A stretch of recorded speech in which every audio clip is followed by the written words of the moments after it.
ও ভাই চিল্লায়া বলেন, আমরা যে এই ময়দানে আসলাম,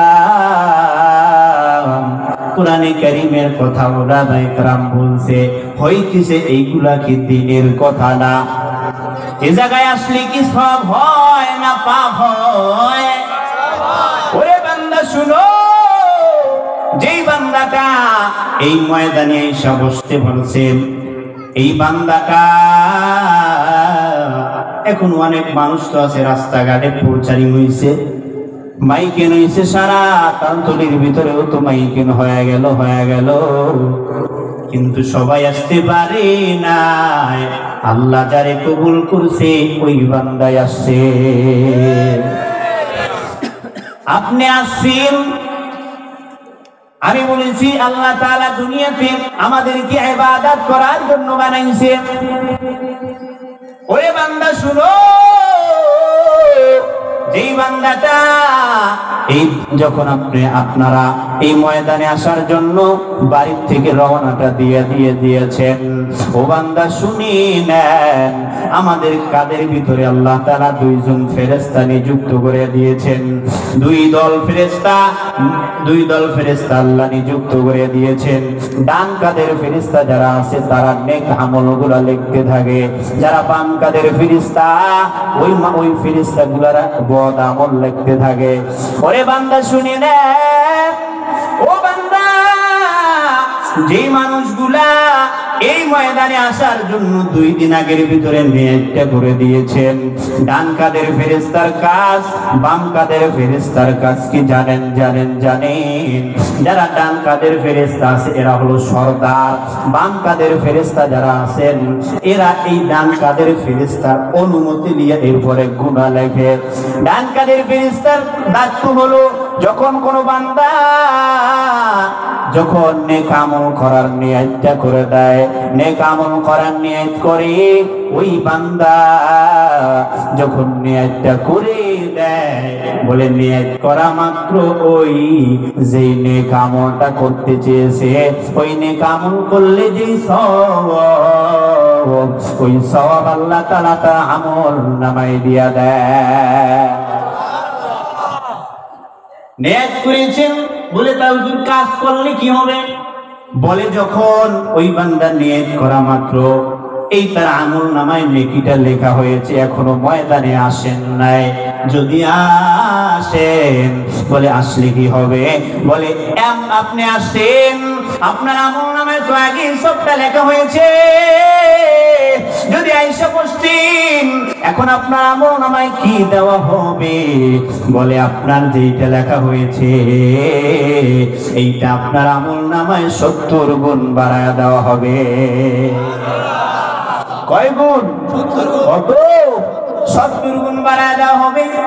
বাম কাদের ফেরেশতা যখন কোন বান্দা গুনার কাজ করার নিয়ত করে, বাম কাদের ফেরেশতা ডান কাদের ফেরেশতারে ডাক দেয়, ও ভাই, ও ফেরেশতারা এখন গুনার নিয়ত করছে, গুনাহটা লিখবো নি, মনোযোগটা আমার দিকে লাগায় দেয়। ডান কাদ বাম কাদের ফেরেশতা ডান কাদের ফেরেশতারে বলে, ও ভাই, ওরা তো গুনাহ করার নিয়ত করছে, আমরা কি গুনাহটা লিখবো? ডান কাদের ফেরেশতায় অঙ্গীকার দেয়, এ ফেরেশতা শুন, এখনো কি বান্দা গুনাহ করছে? বলে না, এখনো তো গুনাহ করে নাই, গুনাহ করার নিয়তটা করেছে। ভাই শুনি নাও, বান্দা যখন নিয়ত করেছেন এখনো গুনাহ করে নাই, গুনাহ লিখবা না, খবরদার গুনাহ লিখবা না। যখন বান্দা গুনাহটা করে ফেলে, বাম কাদের ফেরেশতায় ডাক দেয় ডান কাদের ফেরেশতারে, ও ভাই গুনাহ তো করছে, এবার কি লিখবো? ওই বান্দা বলে না, ডান কাদের ফেরেশতা বলে গুনাহ হতেই কেবল করেছে, এখনো তো সময় আছে তওবা করার, তওবাও তো করতে পারে, এখনো লেখিও না, এখনো সময় আছে তওবা করার, বান্দা তো তওবাও করতে পারে, এখনো লেখিও না। বলে না না, সকালে গুনাহ করছে, আপনাকে দুপুর পর্যন্ত সময় দেয়, দুপুরের সময় জিগায় এইবার গুনাহটা কি লিখবো? বলে না না, এখনো তো একটা দুপুর সময় আছে, এখনো গুনাহ লিখবা না, এখনো লেখিও না। যখন দুপুর থেকে রাত্র হয়ে যায়, সন্ধ্যার সময় জিজ্ঞেস করে, ও ফেরেশতা, এইবার তো সন্ধ্যা হয়ে গেল, সারাদিন তো তওবা করে নাই, এইবার কি গুনাহ কর, এইবার কি গুনাহটা লিখবো? বলে না না, হয়তো বান্দা বালিশের সাথে যখন রাত্রে মাথাটা লাগায় দিবে, বালিশের সাথে যখন মাথাটা লাগাইবে, হয়তো দুনিয়ার ফিরিসা আসতে পারে, তখন তওবা করবে। বলে না না, বালিশের সাথে মাথা লাগায় ঘুমায় গেছে, তওবা করে নাই। সকালে সকাল যখন হয়ে গেল, বাম কাদের ফেরেশতা ডাক দিয়ে বলে, ও ডান কাদের ফেরেশতা, এইবার কি বান্দার গুনাহটা লিখবো? বলে না না, আর একটা দুপুর সময় দিয়া দাও। যখন পরের দিন দুপুরে আপনি তওবাটা করেন না, তখন দুপুরে ডাক দিয়ে বলে, এইবার কি গুনাহটা লিখবো? বলে না না, এইবারও গুনাহটা লিখো না। বলে সন্ধ্যা পর্যন্ত সময় দাও। যখন সন্ধ্যা পর্যন্ত সময় দেয়, এইবার বলে এখন গুনাহটা কি লিখবো? বলে এখন লিখতে পারো, তবে সতর্ক সতর্ক শুনে নাও। বান্দা গুনাহ কয়টা করছে? কয় বলে একটা গুনাহ করছে, একটা গুনাহ জানো দুইটা না হয়, একটা গুনাহ করছে, একটা কি লিখবা? তবে সবাই প্রস্তুত থাকবা, যখন আমার বান্দা তওবাটা করে নেয়, যখন বান্দা তওবা করে নিবে, যখন তওবাটা করে নিবে, সাথে সাথে আমার বান্দার আল্লাহর বান্দার জীবনের সব গুনাহগুলো মাফ করে দিবে। আরো জোরে বলেন আল্লাহু আকবার। ও ছোট ভাই জোরে যুবক, কণ্ঠস্বরটারে বলন্দ করে আল্লাহকে একটা আল্লাহু আকবার বলে ডাক দাও। ও আল্লাহ, ময়দানে তাকাইয়া দেখো আমার আল্লাহ। ওরে বান্দা শুনে নাও।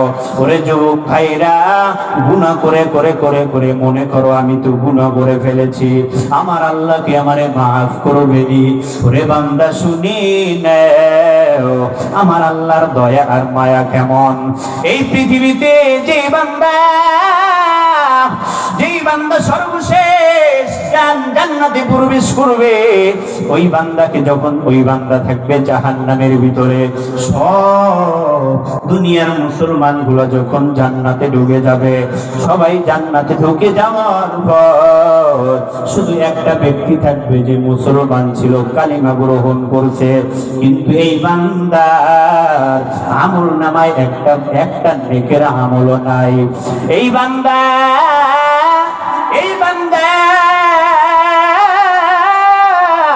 যখন জাহান্নামে থাকবে, জাহান্নাম থেকে যখন জাহান্নামের শিয়ারি থাকবে, শিয়ারির থেকে তাকায়া উপরের দিক তাকাইবে, তাকায়া দেখবে উপরে একটা মাঠ দেখা যায়। এই মাঠটা খালি মাঠের মতো দেখা যায়। ওই বান্দা শিয়ারি দিয়া উপরে উঠতে থাকবে,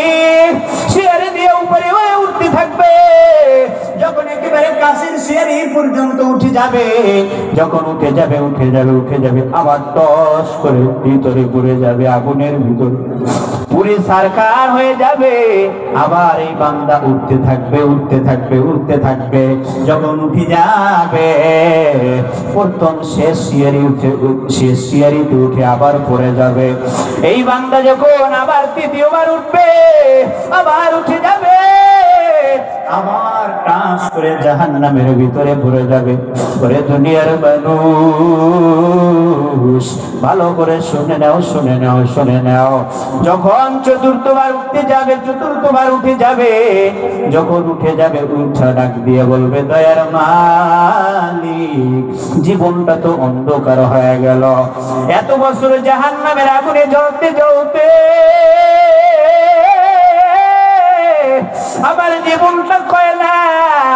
ও দয়ার মালিক, আপনি আমাকে জাহান্নাম থেকে উঠাইছেন, জাহান্নাম থেকে উঠাইছেন ও দয়ার মালিক, আমাকে দয়া করেছেন, দয়া করেছেন। এই কথা বলে সামনে তাকায় দেখবে একটা বৃক্ষ, একটা গাছ দেখা যায়। ওই গাছটার দিকে তাকায় মালিকের কাছে আবদার করবে আর বলবে, দয়ার মালিক, ও দয়ার মালিক, ওই গাছের নিচে আমার একটু নিয়ে দেন, ওই গাছের নিচে থাকবো আর ওই গাছের ছায়া অনুভব করব। গাছের নিচে আবার ঝর্ণা, ওই ঝর্ণা থেকে আমি পানি পান করব। যখন এই কথা বললেন, আল্লাহ তাআলা ডাক দিয়ে বলবে, বান্দারে, এই কথা বলছো, তবে একটা সতর্কবাণী শুনি নাও। বলে, কি সতর্কবাণী? আল্লাহ বলে, ও বান্দা, এই একটা আবদার করছো, আর সামনে কিন্তু আবদার করা যাবে না, সামনে আর আবদার করাও যাবে না। বলবে, আল্লাহ ঠিক আছে, আর আবদার করবো না।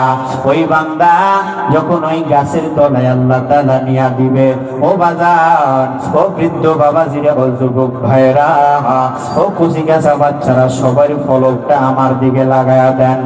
সবার চোখ দুটা আমার দিকে লাগায়া দেন।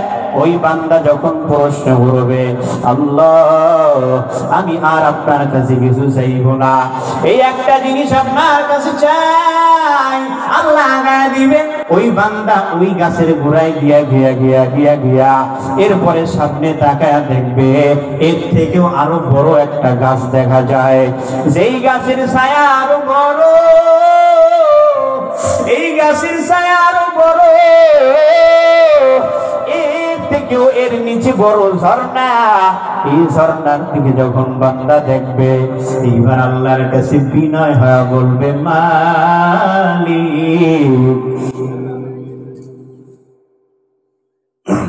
বলবে, ও দয়ার মালিক, ও দয়ার মালিক, আয় আল্লাহ, আমি ওয়াদা করেছিলাম আমি আপনার কাছে আর কোনো আবদার করব না, কিন্তু মালিক, আর একটা আবদার যদি শুনো। বলবে, বান্দা, তুই তো একটা আবদার কইরা বলছিলি আর আবদার করব না, আবার কেন আবদার করলি? বলে, মালিক, নম্র হয়ে বিনয় হয়ে মালিকের কাছে বলবে, মালিক, আর একটা আবদার আমার শুনেন। বলবে, কি আবদার? বলে, আল্লাহর একটা সামনে তো আর একটা গাছ দেখা যায়। বলবে, আল্লাহ, ওই গাছের কিনারে আমার একটু নিয়ে দেন, যদি নিয়ে দেন আমি ওয়াদা করতেছি আমি আর কোনদিন আমি ওয়াদা ভঙ্গ করব না। এরপরে সামনে আর কিছু চাবো না। ওই বান্দা আরো সামনে চলে গেলেন। আল্লাহ ফেরেশতাদেরকে বললেন, ওরে আরো গাছের সামনে নিয়ে দাও। সামনের গাছের ভিতরে যখন চলে যায়, ওই বান্দা কিছুদিন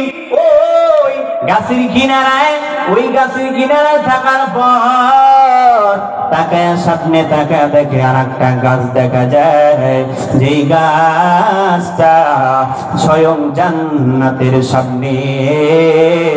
ওই বান্দা ডাক দিয়ে মালিককে বলবে, মালিক, আমি তো বড় ওয়াদা ভঙ্গকারী, আমার মতো ওয়াদা ভঙ্গকারী পৃথিবীতে আর কেউ নাই। ওই বান্দা বলবে, মালিক, ও আল্লাহ, তুমি আমারে আরেকটা ওই গাছটার সামনে নিয়ে দাও। যখন আল্লাহ তাআলা ডাক দিয়ে বলবে, ওয়াদা ভঙ্গকারী,